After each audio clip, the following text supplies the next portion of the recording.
everybody. Welcome back to another edition of the Orangebloods Modcast. I'm Geoff, joined by Anwar, Alex, Jason. I can't say the entire gang is here because we got like 45 people working for Orangebloods these days. But the usual suspects for the Modcast are here. Hit that like button, subscribe to the channel, and just know there will be videos constantly coming in every day. That's what we're doing right now on our Orangebloods Texas football channel. Fellas, we are single digits, 9 days away. Every time I do one of these day counter things, it's hard for me not to think of Chris Bennett on Twitter and like whose day is it? I guess today Kwame Cavill Day. It's the number 9 days away. There's still a scrimmage to go, but Anwar, we are like, for all intent and purposes, we're in game week, and Louisiana it's seemingly the focus. And it feels like I think there's a little bit of a narrative shift in where we are in the preseason, even if the starting quarterback job hasn't officially been announced. So it looks like Chris Bennett went with Josh Thompson for 9. Josh Thompson. Well, yeah, he's the number 9 now. Yeah. We could have gone Colin Johnson, but interesting choice by Chris. Yeah, it is, Ketch. We are, getting inching closer, to that home opener versus, Louisiana and what that entails. We're inching closer to, as we record this, we still don't know who the quarterback is officially. But, at some point, Sarkisian is supposed to speak as we record this on a Thursday, probably about another hour and a half. So maybe we have some clarity on that. But yeah, it is. Now with the Louisiana prep that's coming around, and we kind of get past all the all-season stuff and really start focusing on Louisiana, Billy Napier, bringing that team in. That's one 11-win season, 10-win season. Big game for him as far as the guy who turned down the Auburn job last year. Like this is a chance for him to really solidify himself once again as one of the top guys to get the next Power 5 job. So huge things, a lot at stake heading into the next week's game. Alex, if I were to ask you where your head is with this football team, you've had a chance to see full practice. You've had glances of it throughout camp. To be fair, the school's given us more access than it has in the past. Where's your head at with this team right now? I mean, we are 9 days away. We're still waiting for the quarterback thing, but the conversation feels different today than obviously it would have 3 weeks ago. Yeah, to me, whenever I look at the overall makeup of the team, I think that we've talked about it before. I think it's going to be a Bijan Robinson offense. I think it's time for that guy to truly get unleashed and fans to see him unlike they have from a usage perspective, thus far in his short career at Texas. It looks like he's probably going to be the main cog through which the offense moves down the football field. And then on the defensive side of the football, I just think that, it's exciting just to see what Coach Kwiatkowski is going to pull out whenever it just comes to, actual game stuff. They've been so vanilla in these practices and these open what we've heard from these scrimmages, these open practices, these open portions of practice. Be really interested to see what he does when the actual game comes, because like I talked about in my column yesterday, people could be sleeping on this defense. Whenever the best position group on your entire team is your defensive line, and it's kind of not close, to me, that bodes really well for the defense, and it could be something that isn't quite being talked about quite as much as you would generally expect.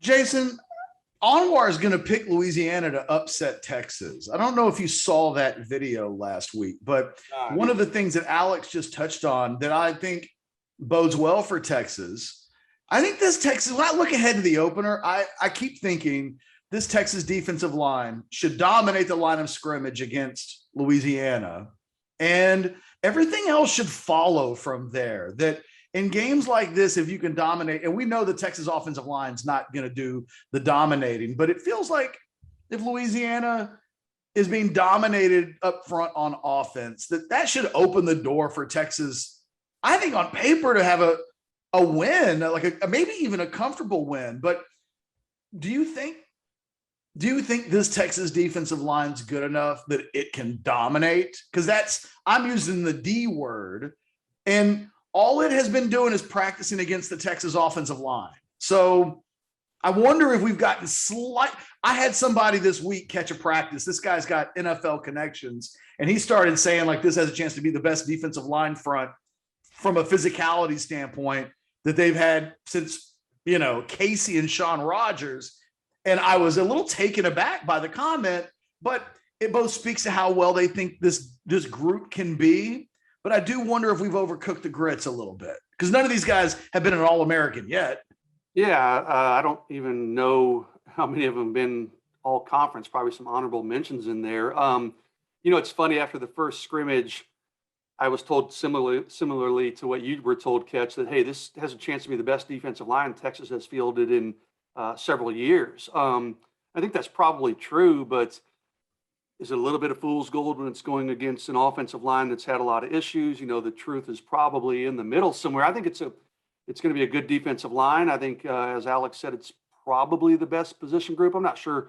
I put running back in that same probably level, and maybe even the defensive backfield, depending on how that group holds up. But I think it's certainly a good enough defensive line where it should overpower Louisiana. I'm curious, what's the spread on that game? Does anybody know off the top of their head? It was 8.5 last time I checked. Yeah, so that's a pretty bold prediction by Anwar to go with an upset. Certainly not out of the realm of possibility, man. We've seen this Texas team struggle with some, mediocre to pretty decent teams before. But, my head, we're 9 days away, like you said, Ketch. It's kind of been a roller coaster ride this spring or this fall camp. Okay, after the first scrimmage, the offense really struggles. And I'm thinking, oh man, we might be in for a really up and down year. I see the full open practice on Wednesday. I think we recorded last week on Thursday. And I said, man, I need to see more from this offense. I'm not sold on this team overall because I'm not sold on the offense, Bijan notwithstanding. And then we hear that on Saturday, this most recent scrimmage, they played really well. The offense and the quarterbacks played really well. So it's kind of been a roller coaster ride of a fall camp in terms of my expectations. But you know what? That might mirror what we're going to see from this team on the field in the fall. I just think it's going to be an up and down year in terms of their play on the field. Now, are those down weeks, if they have a down week in week one, is it going to be good enough to beat the Louisianas of the world, the TCUs of the world? I don't know. I don't know the answer to that yet, but I think we're in for another season of a lot of close games. And like Anwar, I wouldn't be shocked if week one is another close game. The difference is this has to be able to close out those close games with consistent victories the way it hasn't been able to do in the past few years. Hey, Ketch, before you go too far. Yeah. So I started kind of working on my Sunday column already because I'm going to try to enjoy like one of my last weekends before the season starts. And one of the things I found was a stat from ESPN, and they listed the top 5 coaches against the spread. And Billy Napier was the number 3 coach at 64.7%. As far as with a minimum of 20 games. Ryan Day was number 1. Chris Kleiman was 2. Napier was 3. Followed by Chad Lunsford and Matt Campbell. So now, obviously, that doesn't necessarily mean they pulled off the win. That just could mean they've covered.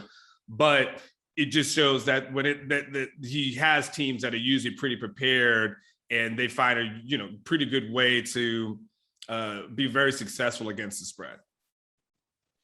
Are you wavering on that Louisiana pick at all? I know you just read that stat that would seem to at the very least indicate that Louisiana is a good candidate to cover. Yes. I'm just wondering, a week out, any flinching at all, or is it still full steam ahead? Yeah, I mean, I guess the question is, and this is not to be negative, and this is not to be a Debbie Downer, and look, and I will be honest and say, I hope I'm wrong. I don't want to be right. Like, this is not a prediction. I want to be right. I will not stand on the table and say, I told you so to anybody if we're right. Like, I don't want a freaking Maryland repeat. I don't want that board meltdown. I don't want all of the chaos that goes along with it. The issue that I have, Ketch, is how many years have we given this program the benefit of the doubt when we probably shouldn't have. And how many years have we told ourselves, oh, well, this is going to be the breakthrough year. This is going to be the year that it happens. And it hasn't. You think of our predictions over the past few years, and how many times have we predicted like a double-digit win season and fell up 3 games short? I mean, we've just seen this thing, time and time again. And so, yeah, I enter it with a little bit. I'm just cautious on this. I'm just cautious. I don't know what you have seen that tells you give Texas the benefit of the doubt in any of the games against really, what we consider to be good teams. So, again, I will say it again, don't want to be right, want to be wrong, love to have everybody pile on Saturday night and say, I told you so, it ain't even close, all that, give it to me. It's just the hard part of, we've been there, done that a lot. We bought the t-shirt, we wrote books about it, there's a soundtrack, all that. And at the end of the day, we've been wrong more times than we've been right. Anwar's mod ranking going in the toilet. Well, until you actually start delivering on recruits, I'm actually doing okay. Hey, stay tuned. 1:00 today. Stay tuned. 1:00 today, Anwar. I'm just gonna keep doing NIL deals one at a time. Every time there's a vote, I'm just gonna be like, stay tuned. The thing is, Anwar, if you're picking Louisiana to win in the opener, what the hell are you? I know that there's like still I don't want to steal what might be part of your Sunday column or something that we talk about next week. I can't help but ask though, because it's kind of a follow-up question. I'm going to go to these guys. I went 9-3. Where's your head from a record wise if you think they're starting 0-1? I'm really in that 8-4 range. I don't know if I can talk myself into anything higher than that. I mean, once we get past, us feeling like Oklahoma's probably got the best of them. And then of course, probably feeling like Iowa State has, potentially a better team. We'll see what that looks like later in the year for Iowa State, but just, right now on paper, yeah, I see it. The Louisiana thing for me, Ketch, is just more so. It's not that I think Louisiana is great, right? I'm not saying I feel like they're a top 10 team and all the other type of stuff. The problem I have is new offense, new defense, new parts on the offensive line, receiver, new quarterback, there's a lot of moving parts to adjust to with a brand new team against a veteran team that's already established. Like Louisiana won't have to think when they play in that game. They can react because that's how long they've been doing it. Texas is going to have to do some thinking. And Texas is going to have some things that they're going to have to figure out on the fly when real bullets are flying. I just think it's asking a lot. That's the only reason I'm saying it's more circumstantial than I'm actually saying that, I think Louisiana has superior talent. Nothing like that. It's just more of a circumstantial thing. And then, there's the hiccups that we've seen. We've seen the TCU hiccups or the Oklahoma State, hiccups that have happened before. They've got to go on the road versus TCU. And Gary Patterson seemed really, really confident about his team during Big 12 media days. There's the other programs that have always traditionally given Texas a little bit of a problem. And look, Ketch, I'm basically telling you my Sunday column, and this is not a knock, but Steve Sarkisian, the most wins he's ever had in a regular season has been 8. So if you say 9, you're actually saying something that he's never done before. So the Bama years are great, but it's easy to be Scottie Pippen and Michael Jordan. Nick Saban's the GOAT. The question is, can you do it by yourself? So until I see it, and because I get PTSD and I've been beaten like a dog over these predictions and been, kind of like, damn, what the hell happened? That's why I'm just taking a more conservative approach. That's all. Alex, Jason, either of you guys is anybody in this show today thinking Texas is going to play in the Big 12 championship game? I think they have as good a chance as anybody not named Oklahoma, and that's coming from somebody who covers this team extremely, extremely closely. But as far as the rest of my brain, man, like I think about these recruits, I think about all the NFL stuff. I don't have the bandwidth to be able to know every roster on the whole Big 12. So it's like But to me, I know enough about Iowa State. I know enough about Oklahoma State. I know enough about TCU to think, these are the usual suspects that you worry about. I think that Iowa State's going to be tough, right? But I mean, some of the rest of these guys, TCU's tough, but look at what Texas has this year. And I also think, man, I just think defensively, we've seen some of these coordinators come in, especially a guy like Coach K, who's been really, really good. And he's just been undercover, really good, undercover, super respected. He's going to surprise a lot of these offensive coordinators in this league with the things that he does. He's going to catch people on their heels. And so I think Texas has as good a chance as anybody not named Oklahoma. Now, I don't want that to, I do agree with Anwar, because what Anwar just says is totally true. It's like whenever we have these predictions that Texas goes 9-3, 10-2, that they win the first game by 16 points, and then they end up losing. What does the board do? Well, they come and get pissed at the guy. They're going to be pissed at us regardless, right? They're going to say, why didn't you set us up for this? Why were you pumping them up all fall ball and not letting us know that this could happen? I mean, and that's part of the job. We just have to kind of take it. So I completely understand what Anwar's saying, right? Taking the conservative approach. It's just with me, it's like, it's almost a conservative approach to say, like, do I really think that Iowa State is just a world-beating program this year? Is TCU just going to come in roaring like a lion? And to me, I think Texas has as good a chance as anybody not named Oklahoma. So here's a question. Here's the question for all you guys. Ketch already knows the answer to this. When's the last time Texas has started a season 3-0? I got the answer. They didn't. They did in the Sugar Bowl year. Yeah, go ahead and give it to us. Don't tell me it was 2008 or 2012 was the last time Texas started a season. Who was the starting quarterback that year?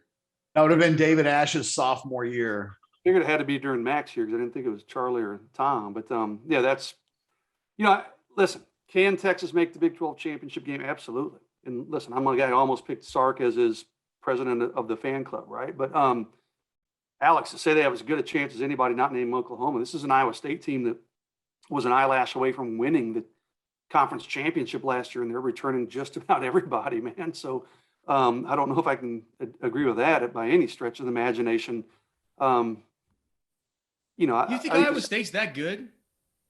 They're pretty good last year. Texas has to go to Ames this year, and they're returning just about all their heavy hitters. I mean, they have a tight end, they have a running back, they have a quarterback. It's like their defense doesn't have that. I don't know, man. I mean, one team has a senior 4-year starter at quarterback, and the other one has a starter that's never started a game. I think it's fair to have Iowa State on a tier above Texas until at least Texas has a modest level of success at the quarterback position over 2 or 3 games that would let you go, okay, Texas deserves to be talked about here.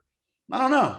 Iowa State's, I mean, again, they started slowly, but they nearly beat Oklahoma in the conference championship game last year, and they should be better this year on paper. I mean, they got to stay healthy. Things have to come together. I'm kind of with Anwar. Ketch, you're at 9-3. Was your prediction on this team?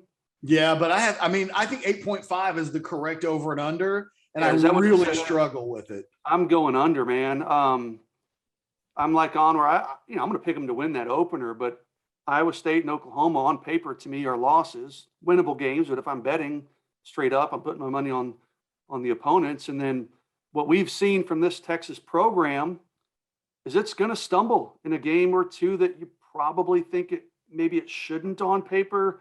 Maybe a TCU, maybe an Oklahoma State with an experienced quarterback. I mean, got to go to West Virginia on the road late in the season, and that's not going to be a gimme. They've got some experience. So I'm at 8-4. I'm, kind of like you, Ketch. I'm on the fence about it, but I think 8-4 is probably the most realistic scenario in my mind. So I don't know if you guys saw this. I tweeted it out the other day, and I put it on the boards. So this guy, to be fair, I don't even know who this person is that put this out, but he seemed to be credible enough that nobody was arguing with him too much on his data. He basically ranked the schedules of all the teams in the country, and then he crunched the numbers and said, this is the percentage of a chance that a average top 25 team, which what is that, Alex? Are we just going to assume that's 12.5? Right? I mean, I guess the median is somewhere in that, right? It's not the number 20. I wasn't paying attention. I was looking up how goddamn small this defensive front of Iowa State is. What did you say? I'm sorry. What were you asking? I'm looking at this data that this guy, where I want to get to is this guy named Kelly Ford basically crunched all the numbers on the strength of schedule and everything else. And he came up with a stat that said what the percentage chance of an average top 25 team would do against all of the various schedules in the country. So, for instance, when it comes to looking at the Texas schedule, an average top 25 team would win 6 games 97% of the time. So when you go to how many games it would win against that Texas schedule to go undefeated, Texas has a 0.05 chance in this, according to this guy's model. What about one loss? Well, hold on. He only did 3. He did 6 wins, 9 wins, and 12 wins. Okay. On the 9 wins, and this is why the reason why it's so interesting to me is because this is the 8.5 is the number, right? We're trying to figure out which side of that to fall on. He crunched it and said that the Texas schedule is the number 5 schedule in the country, and that the average top 25 team would win 9 games against this schedule 46% of the time. So it almost leaves us with a coin flip, right? It once again reestablishes this 8.5 thing. I bring all of this up because if this is what an average top 25 team is supposed to be able to do, is it unrealistic for Texas fans to expect that Steve Sarkisian has better than an average top 25 team? And if he does, it would seem to indicate that if Texas fans say we don't get 9 wins, this is a big disappointment. I totally understand that, I suppose, even though I am on the fence with whether or not I think they get to 9. I think that it was 46% to get to 9 is the for the average top 25 team. And what is Texas' current ranking in the top 25? Is it 20? They're on the lower half of that average for sure. They're in 21 in the 21. AP. Louisiana's 23. So as of now, they're considered a below average top 25 team. The question is, should Steve Sarkisian get the credit? No, I'm saying this exercise. Do Texas fans have a right to have that type of expectation for this team?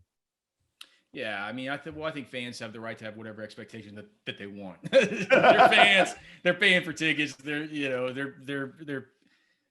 utilizing their resources to be there to take time out of their day to watch the game. They can have whatever expectations that they want. Is it right? No. Look, Ketchum, I'm with you. Look, all the data, like all roads come back to 8.5 here for me. Is it 8 wins? Is it 9 wins? I feel like anything under that should probably be considered probably unacceptable, right? Even when we're giving the benefit of the doubt of a new regime, a new coach, everything like that, all this stuff, possible looking ahead to, even though we've said a lot of people are going to be looking ahead to hopefully next year in the SEC, and this year could be a write-off for a lot of fans. I think that fans would be right to think that, 7 wins is unacceptable, even if they're armed with the knowledge that, breaking down all these numbers as far as an average top 25 team, everything taking us back to this 8.5 number. I think it still needs to be at least around that 8.5 number. I think it's got to be 8 or 9. And I think it's perfectly fair and reasonable from a completely objective standpoint for fans to expect at least that level of acumen from this coaching staff, given all the accolades that they came in with and given everything that we've seen from these coaches at previous stops. Hey, I'm curious, Alex, Ketchum, or anybody, if the over and under is 8.5, we're talking about 7, like that's not really a possibility. I mean, what's more realistic? If 8.5 is the over and under, and we're all pretty much in agreement, that seems pretty spot on. Is 10 wins more realistic, or is 7 wins more realistic in your mind? Well, I think it depends on. I think you got to answer Ketch's question for yourself. Should Steve Sarkisian be given credit for being the dude who can operate at a level that's considered an above average, top 25 college team. Because he's hired to elevate, right? I mean, Tom Herman had this program in the average top 25-ish stage, and it wasn't good enough. They hire Sarkisian. The idea is that he's the guy that helps them take this next step. It's not apples to apples because you lose your quarterback, you lose your left tackle, you lose Joseph Osai. Those things can't be underestimated. But, I don't know.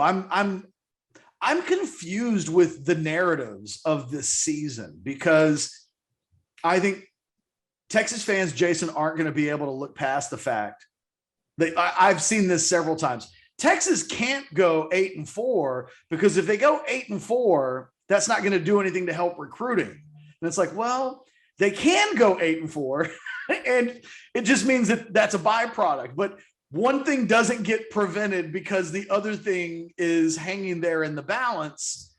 It is, I just don't know. Like, I don't know. I wonder what it looks like if Texas loses either of those first two games. Because if I'm answering my own question, I'm going to be the bad guy. I think 7-5 is more likely than 10-2. 10-2 means they lose to Oklahoma. They probably lose to Iowa State, and they don't stumble anywhere else. On the road at Arkansas, Louisiana at home, at TCU, West Virginia. There are just so many unknowns about this team, and I want to give it the blind benefit of the doubt. New coaches, obviously, on both sides of the ball, new quarterback, new left tackle. There are just so many unknowns. You're going into what'd you say, the 5th toughest schedule, somebody ranked it in college football? Yeah. With a quarterback who's never started a game in college football. I mean, people, I think, are not just keeping track of how big of a factor that is. I mean, this is a Texas team that struggled with a 4-year starter at quarterback to get past some of these win milestones we're talking about. So can they get to 10-2? Listen, I guess my bigger point is that I don't know what the hell to expect with this team. If they went, that's kind of what I'm getting at. I will eat crow and I will say, you know what, I was wrong, but I'm going to say it right now. It won't shock me if I'm wrong. So 10-2 is possible. I mean, this team could certainly win the conference. I'm not putting that past them, but anybody who's ruling out the possibility of this team going 7-5 and stubbing its toe in a couple games that are unexpected with a new quarterback and new coaching staff, you take into account injuries and things of that nature. I mean, 7-5 is not off the table either. I mean, I guess that's my point is I don't know what to expect out of this. So is it acceptable? No. Oh, God, no. Well, no. Oh, no. God, no. Hey, I don't want to get run out of town. It's like, I say 7-5 is acceptable. Orangebloods will never accept me back, man. Yeah. So hell no, 7-5 is not acceptable. Okay. Anwar, I'm gonna become the most popular mod for a second, at least above Jason. I'm gonna go 10-2. I think it's close. I think I handicapped. Well, no. Don't flip out. No. Don't switch up now, Catch. Oh, I'm not. We did a video earlier this week, and I asked you, could you talk yourself into 10? And you said, no way. You said 9 was the most. I'm not talking myself into 10. I'm not talking myself into 7 either. The question is, you're going to be popular by flipping the script and trying to go 10-2 now. The question is, which is more likely of the two? And I think I handicapped this. God, I wish I could find the post. I think it's in this. I'll keep talking. I think I handicapped the likelihood of Texas going either 8-4 or 9-3, each at like 35%, right? So 70% of the likelihood centers around, here's how I broke it down. I think there's a 33 and 33% chance of 9-3 and 8-4. I actually am wrong, Anwar. I wrote that I thought there was a 17% chance of 7-5 and a 7% chance of 10-2. All right. Thank you. Thank you. All right. Your mod ranking remains at the bottom. All right.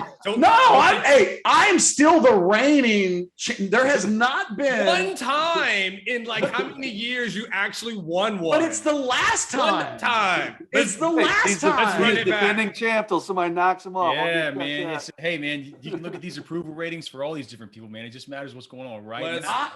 I will take my NIL stuff and I will hang it on the wall and I'll say, let's vote. That's not why they're not hating you. They're not hating you because you aren't throwing like political stuff out there. That's the only. No. It ain't NIL related at all. Bullshit. Ketch will be like, hey, we just signed Arch Manning. Let's take a vote. Exactly. I'll do the thing that Jason can't do. I'll promise a new NIL signing that they'll like. Jason can't promise that he's gonna get them a recruit that they'll like. Yeah, man. Yep. I think so. What I said in the video earlier this week, and I literally wrote my column last night, and I'm just telling you, I'll just give everything in it. Just read it verbatim. He's got his column written 4 days in advance because he's gonna have a good time this weekend. Listen, my goal is to wake up on Sunday morning, hit post, and then roll back to bed because I do have some plans. Go to a city called Ganado to go partying over the weekend. I know one of my friends lives there. I've never even heard of that. Where is that in Texas? Yeah, it's in Texas, like 3 hours away. Like Ganado. South, yeah, west, Google it. East? Okay. If you're in Ganado, come and holler at Anwar, making a tourist stop. Jason, have you ever heard of that place? I think he might be mispronouncing some other place. Ganado? Gonado? Anwar, you go to Gonado? Look. Boys trip? No, it's called Ganado or something Ganado, like vaguely that. familiar. I Ganado, think off a highway. It looks like it's off of Highway 59, somewhere near it's like near El Campo. Okay, I was gonna say, I El think it's Campo down in near kind of. Victoria. Hell, I grew up You in should that know area. where that is. That's your neck of the woods. I grew up in that area and I don't even know Ganado. Ganado, population of 2,000. So you're you're either killing something, doing something, or both. No, What was the last time I've been second down one? there? I've been down there to Port Lavaca, one of our great posters. I don't know if I should say his name on here, but one of my friends on our great posters has a deer lease down there near Port Lavaca. So I think I might have driven through there before whenever I was going to meet up with him. But Are you staying at a ranch? So my best friend here, I met her dad like several years ago. He lives there and he is the coolest dude ever. We sing karaoke and stuff together and he's been inviting me to come. And so I'm just finally been like, I'm road tripping it. So I'm going down there with a couple of people. We're going to road trip it, do some roadies, have a great time. And I'm going to be singing and doing karaoke in a barn out there. It's going to be fun. That's my Whole town, the town is waiting for me. What is your karaoke song? I like Aerosmith when I do karaoke. Which Aerosmith?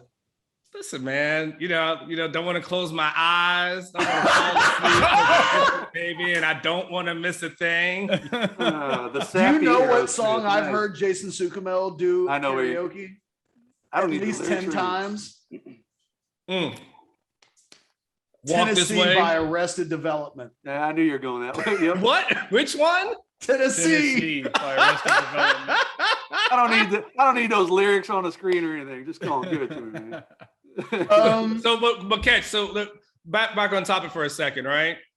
The thing, one of the things I wrote in a preview of my column, when you look at Texas from last season, right? And this is where I feel like, okay, you can talk yourself into 10. If you start thinking about the Steve Sarkisian impact, right? Because Texas lost 3 games last season by a combined total of 13 points. That was a 4.3 point average. So it's not like Texas is bad.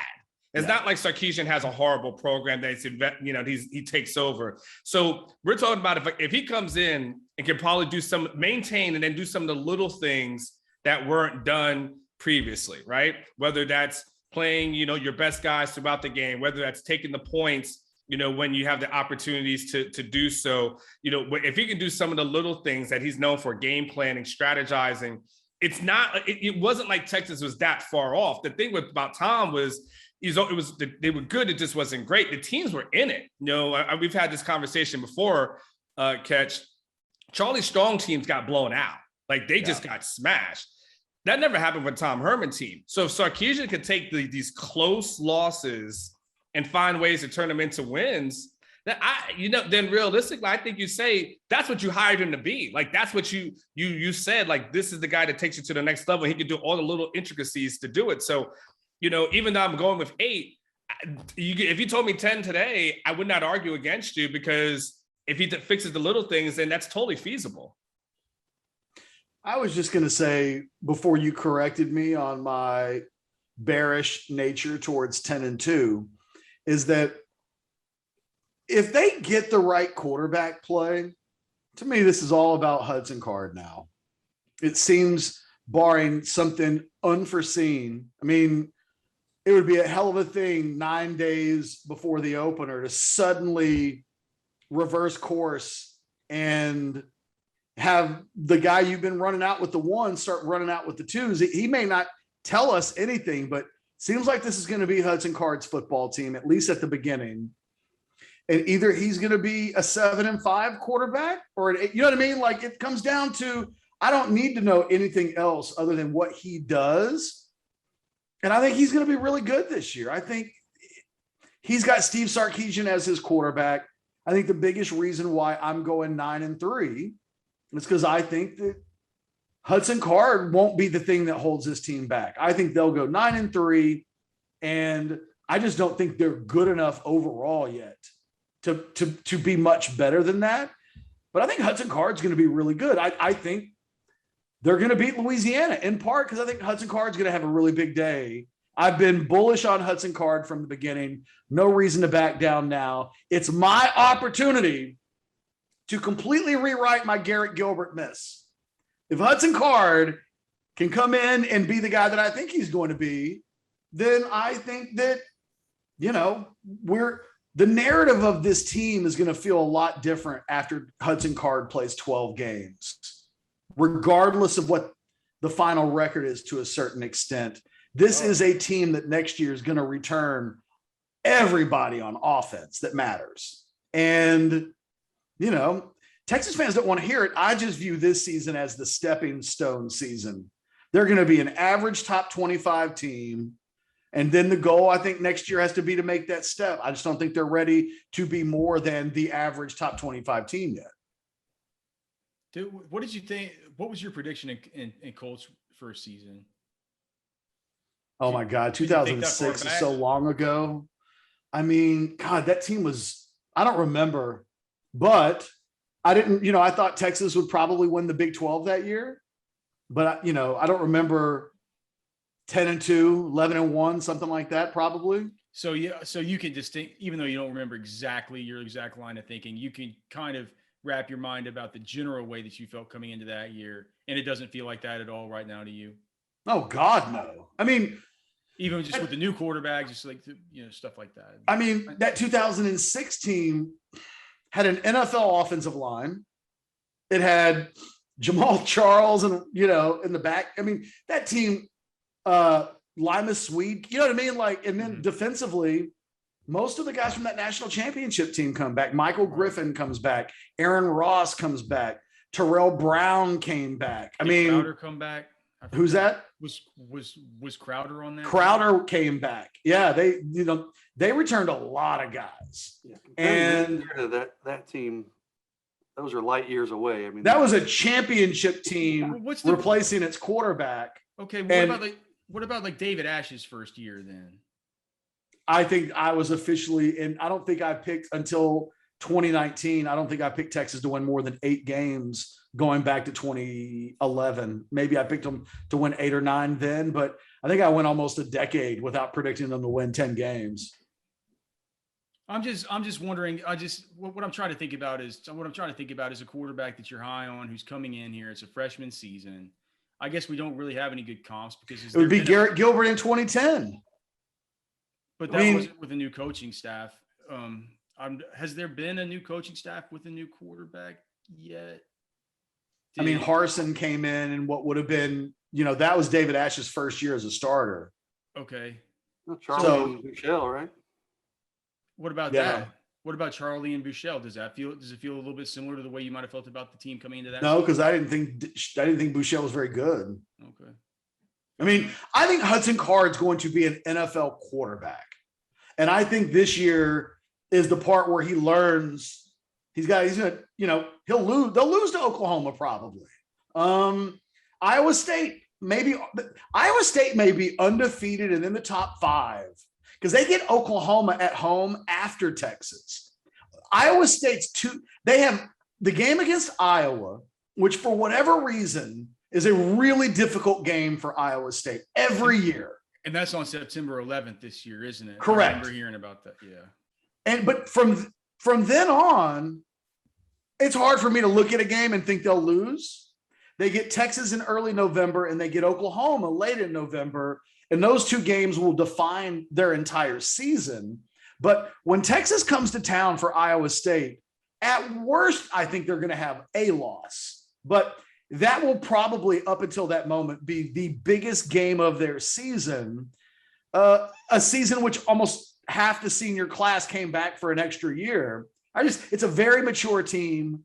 I think they're good, but not great at quarterback. I actually kind of agree with Michael Rockman, who did the quarterback ratings on Orangebloods a couple of days ago. I don't know that I would put Skylar Thompson ahead of Bryce Purdy, but I don't love Bryce Purdy. Even in the bowl game against was it North Carolina they beat the tar out of? Or it was Oregon. They beat Oregon in the bowl game, 35-17. That was not because Bryce Purdy showed up and balled out. That was because they were really good as a team.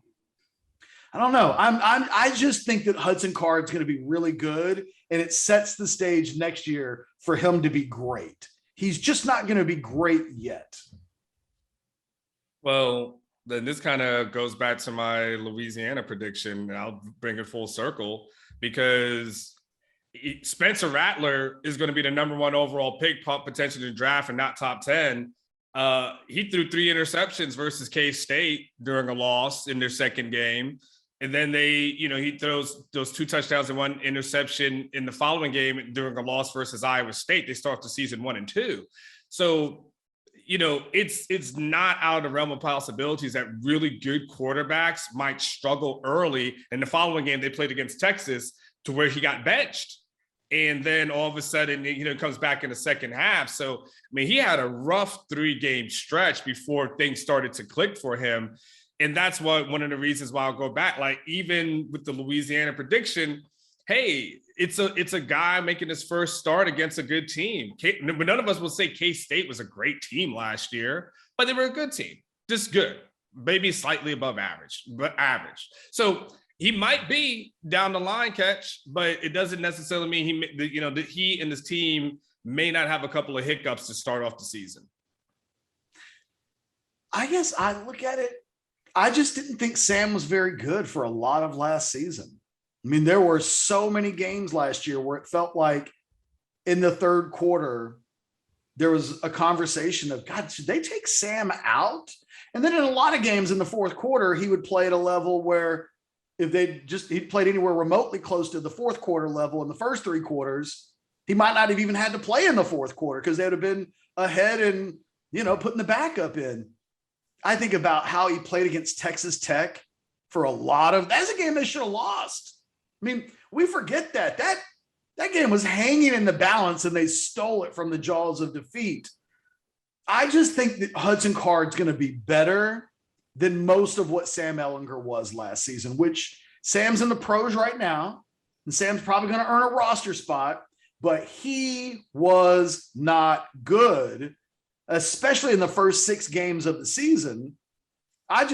If Texas has quarterback play that's on that level, I think 7-5 is a real possibility. But I don't think that's going to happen. I think Texas had average quarterback play, and I think the new quarterback play combined with the coaching he's going to receive, I think it's going to be better than last year's quarterback play, even if just slightly. Well, then you don't really expect them to struggle because you're predicting 9 wins. Well, I think you and I are on the same page other than the Louisiana game, right? We're all hovering on that 8.5. Mm-hmm. There's virtually no difference at all between 9-3 and 8-4, other than you won maybe a coin flip game that didn't go the other way. I'm more concerned about the rest of the team as a whole. The receiver, God, this is a team we haven't said this a lot.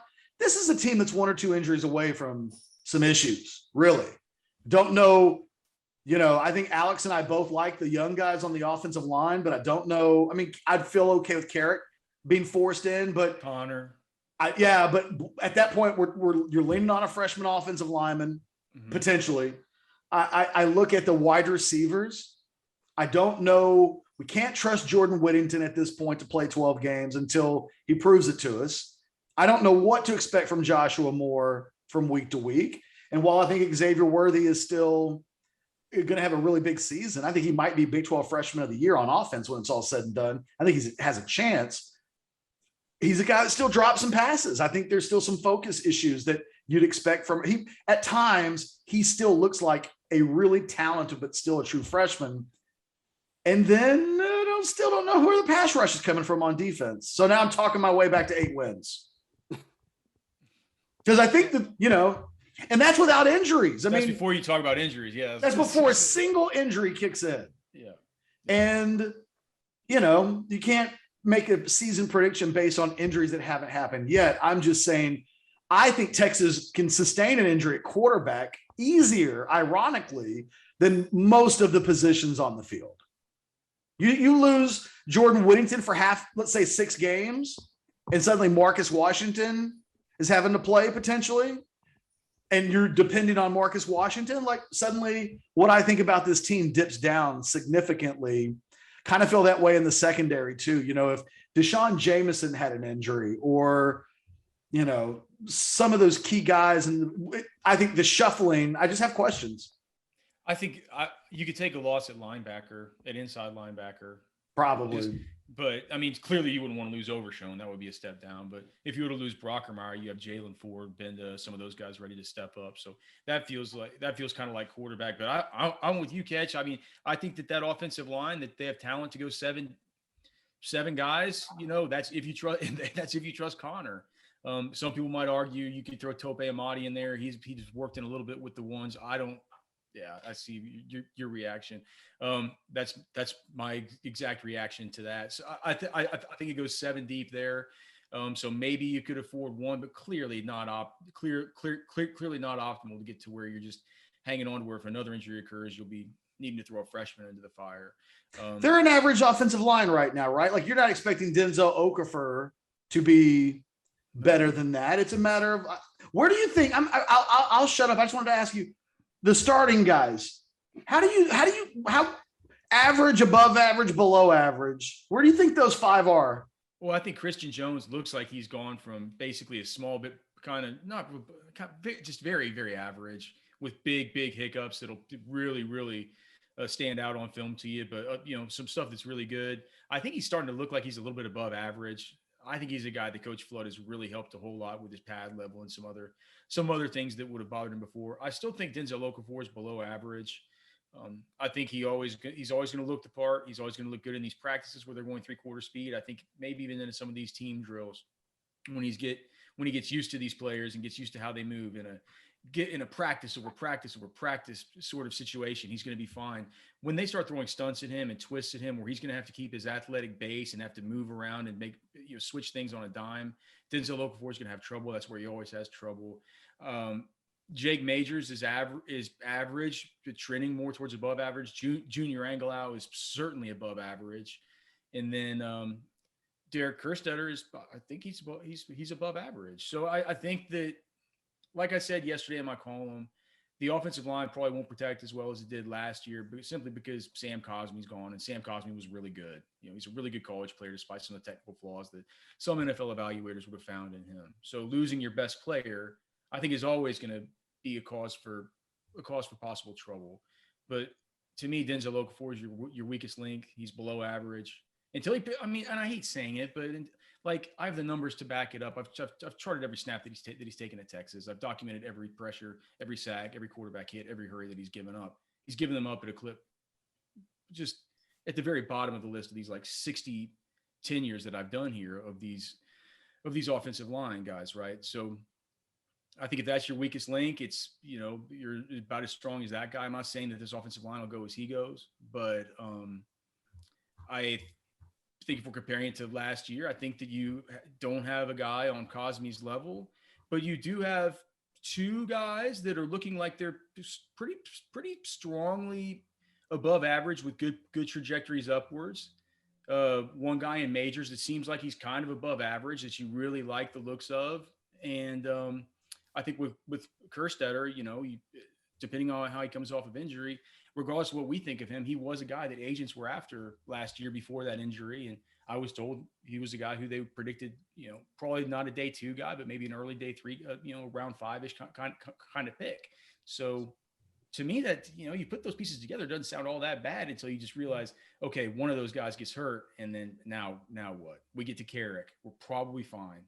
After that, to me, it's how do you feel about Hayden Connor? Fellas, I'm looking at the clock. Let's hop into, I know you've got stuff coming up with Sark here in a little bit, Anwar. Let's jump into parting shots. Anybody want to lead us off? How about I go first?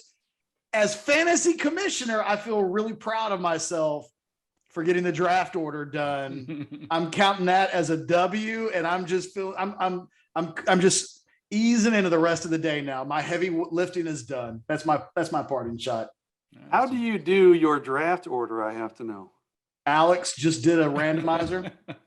Oh, I didn't even do it. I let Alex do it. I was going to say, dude, there's websites. You just plug in everybody's names. And it was about getting somebody. Usually for the last 5 years, Anwar will meet me in person and I'll have a witness so that people won't suggest that I cheated. You guys have trust issues. Listen, one that I do. Oh yeah. You plug. The one that's that part of what makes the league awesome. There's terrible trust issues. There's terrible trust issues. You plug in all 12 people's names and their emails, so everybody gets an email. It's not like you can keep redoing it until you get the spot you want. You get what spot you get. You do it once. I don't know. I just find it comical that you guys have so much trouble with your. There's serious trust issues. I'm surprised I haven't been dethroned as commissioner. And you wonder why. You wonder why I haven't joined that league, rejoined that league after multiple requests. I feel like we haven't had a good fight in our league in a couple of years. That just means it's coming, dude. If there's no drama in that league, it almost makes fantasy season not quite as fun. Why do I feel like one of you three will be involved in that next fight? It'll always be me. It'll always be me. Anwar, do you have a parting shot? Thank you for giving us 5 days to prepare for the draft, Catch. Thanks. Appreciate You're welcome. it. You're welcome.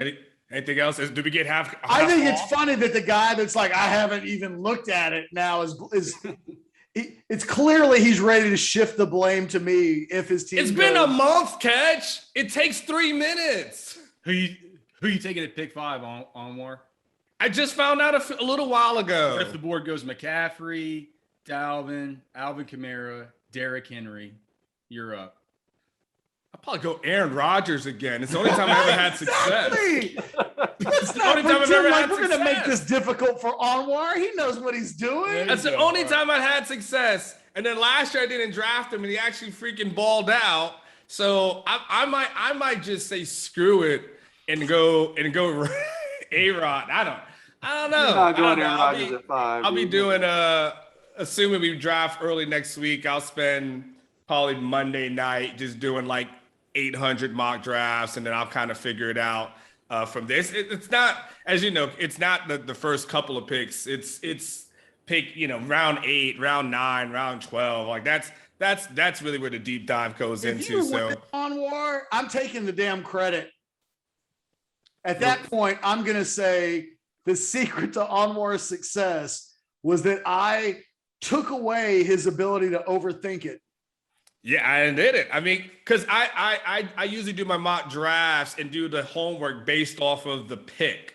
So once I know the pick, then I start diving and going heavily. Like Alex does this for a living. So Alex knows it, left and right. I go there, and then I want to make sure I know who's at one time and everything like that. So let's ask Alex, who's Anwar taking at 5?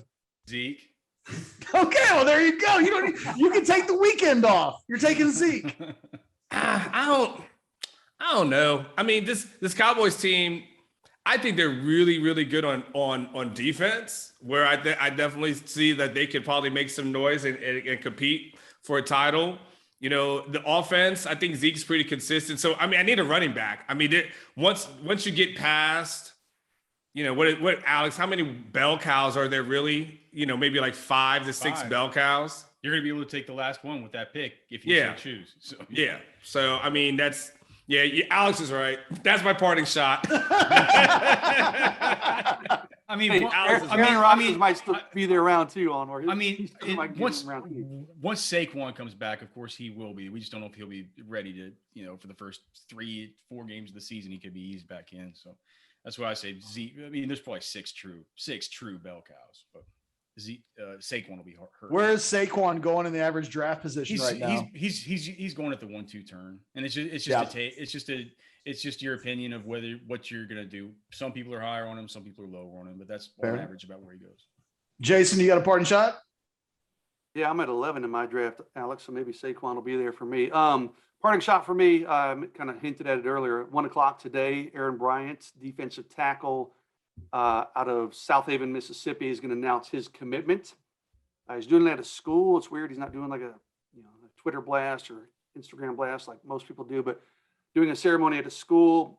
Officially, he's down to Texas A&M, and Alabama. And I'll just say I don't think very strongly it's going to be Texas A&M or Alabama. So Texas fans could be looking at Texas picking up what I think is a pretty nice defensive line pickup for the Longhorns, assuming it goes the way I'm expecting it to.